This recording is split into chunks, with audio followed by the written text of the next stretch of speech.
Hello and welcome back to Scott Family TV. Now, my name is Brian and thank you so much for joining us today. Today we shall have a live coverage and we shall be talking about Prince Harry's legal battle with the British UK tabloid media. Now, every generation of Britain's monarchy comes to a fresh deal with Britain's media. This unspoken understanding in which the royals get favorable coverage in return for a steady supply of access, stories, and pictures is a significant feature of Britain's unwritten constitution. As with any deal, the benefits are meant to accrue to both sides. Broadly, the stories of the media tell about our monarchy. The former get content and the latter get consent. But with the children of Princess Diana, described by her brother as the most hunted person of the modern age and who was being chased by paparazzi when she died, want to sign up for such a deal? Would you sign up a deal with the people who harassed your mother to the point she died while running away from paparazzi? Would you sign such a deal with them? One person has signed such a deal with them, and that is Prince William. Prince Harry has refused completely to be part of this invisible contract with the British tabloid media. He has refused to play the game with the people that harassed his wife to the point she had suicidal thoughts while pregnant. The same people harassed his mother to the point she died in a car accident. Now, over the past year, in more than 80 hours of interviews, a research was conducted called The Princess and the Press, and a 5-part podcast called Harry, Meghan and the Media was done. In that time, it has become clear that Princes William and Harry have a very different relationship with the media to earlier generations.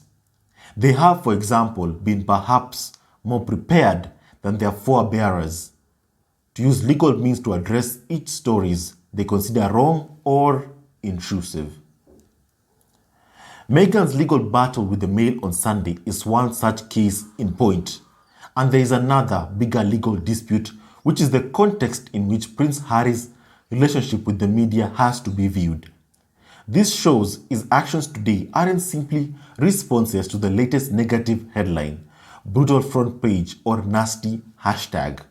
Instead, they are shaped both by the hounding of his mother and the press pursuit of him when he was a youth, and now recently the pursuit of his wife, Meghan, Duchess of Sussex, which has been going on since the moment their relationship became public. Now, this was such a huge feature of his childhood, affecting many of his relationships and leading to his being front page fodder in the years after Diana's death, years when Britain's tabloids were perhaps in their pomp. There was a comment made that Harry was the new Diana. In the mid-2000s, Prince Harry dated Chelsea Davy. One man who pursued stories about her but has never spoken about it publicly is Gavin Burrows. Burrows is a private investigator. He says he was employed over a number of years by the News of the World and other British newspapers. In his first on-the-record interview, he is clear about the attraction of Prince Harry to the tabloids. Harry, he says, had basically become the new Diana. Burrows' descriptions of the lengths he went to in pursuit of stories will be the first time many people have heard such detail from a private investigator. He says Chelsea David was a particular target. He says there was a lot of voicemail hacking going on. Burrows says, again, British tabloids engaging in criminal, unethical behavior. That comes as no surprise since they've been doing it for a long time. He says that there was a lot of surveillance work on her phones, on her communications. Chelsea would brag to her friends when she was going to see him. When I asked if her life became an object of fascination to Barrows, he said, yeah, medical records, had she had an abortion, sexual diseases, ex-boyfriends, vet him, check him. That was the instructions given to him. Those were the instructions that were given to him. Barrow's testimony matters to Prince Harry because of what it may reveal about the culture of tabloids at the time. When I asked Barrows to describe that culture, he said the tabloid culture is indeed ruthless. Now, currently, as things stands, there's an ongoing litigation, and Barrows is a witness in the litigation being brought by Prince Harry and others against the publisher of the News of the World, news groups, newspapers, which strongly disputes his claims. It is important to note that news groups, newspapers, publisher of both papers accepts a limited amount of unlawful activities occurred at the News of the World, but denies wrongdoing at the Sun. Now, don't forget, according to an investigation done by Byline Times, the Sun ordered a private investigator to research every single detail about Prince Harry's then girlfriend, Meghan Markle. To research everything, get even her social security number. So clearly, the practices of engaging in unlawful activities has never ever ended. Now, Barrows decided to come forward after receiving a letter from Graham Johnson. Johnson is a freelance journalist who runs Byline Investigates. Byline Investigates is now separate to both Byline Times and Byline.com. An accountable media full of transparency. Check out Byline Times. They're absolutely incredible. They do a great job. Now, the latter once counted Max Mosley, the late Formula One boss and campaigner for press reform, as a shareholder. Johnson has admitted phone hacking when at the Sunday Mirror, but for the past 6 years has been campaigning journalist, working on unlawful news gathering operations in the British media. Johnson persuaded Barrows that he should speak out because while the vast majority of claimants against news group newspapers have settled, a few haven't. Those who haven't include Prince Harry, who is also bringing a claim against Mirror Group newspapers for phone hacking. Now, Peter Hunt was asked, the former BBC correspondent, how big a moment it would be if Prince Harry gets his day in court, as he perhaps wants. He said, I think it would be massive, Hunt said, because it's very striking, isn't it? He just keeps going. Many of Prince Harry's public pronouncements these days concern the media, with which he has had such a difficult relationship throughout his life. He says he wants to reform the media rather than just to be a victim of it.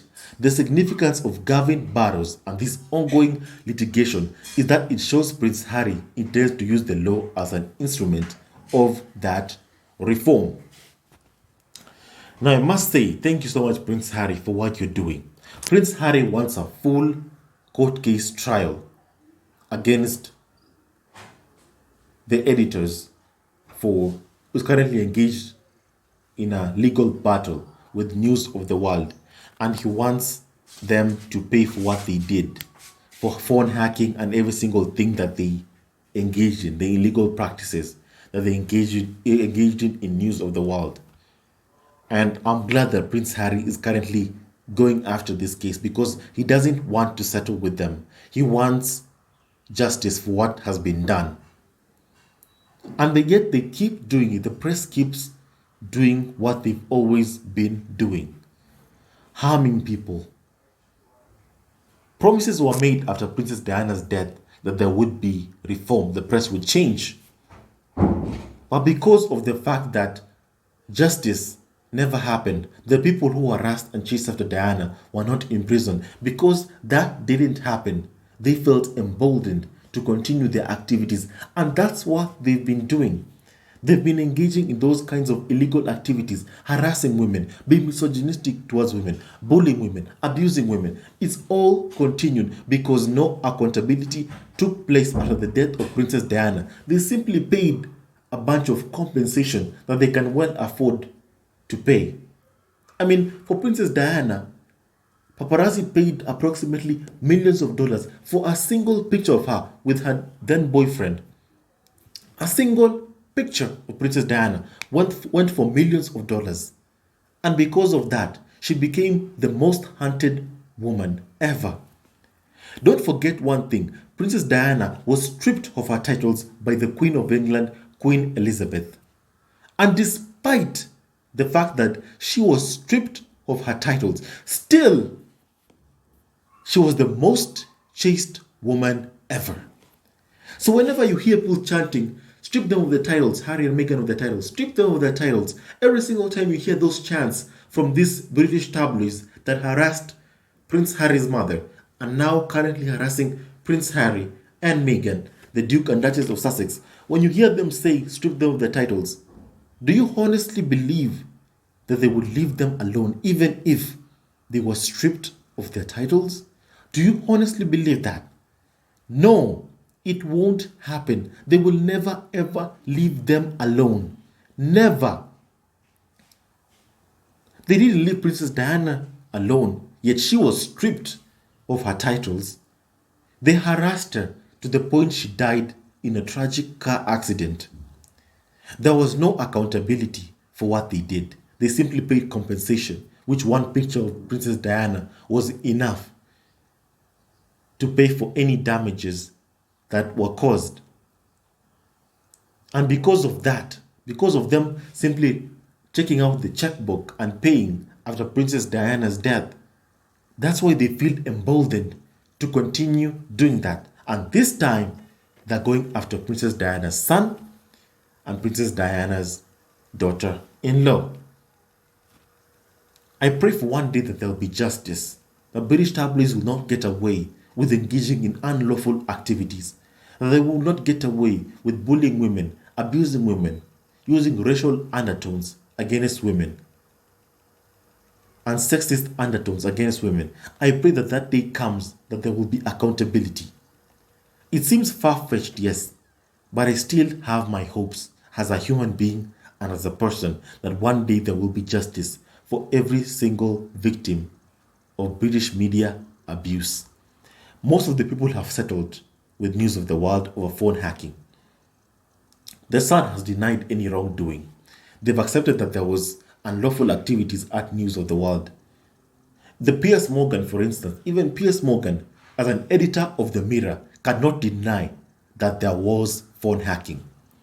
The man, Piers Morgan, the man baby, the fragile man baby, who hacked a dead girl's phone as editor of The Mirror, who published hoax photos showing British soldiers torturing people that were hoax.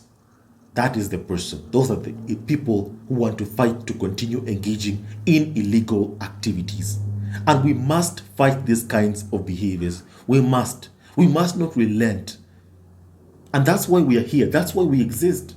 To fight this evil that we've seen. I ask you to join me. Join me. Support this channel. Subscribe. Share our videos.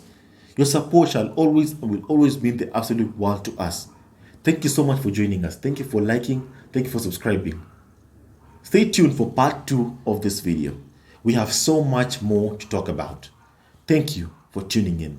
With so much love, Cisco Family TV. Thank you.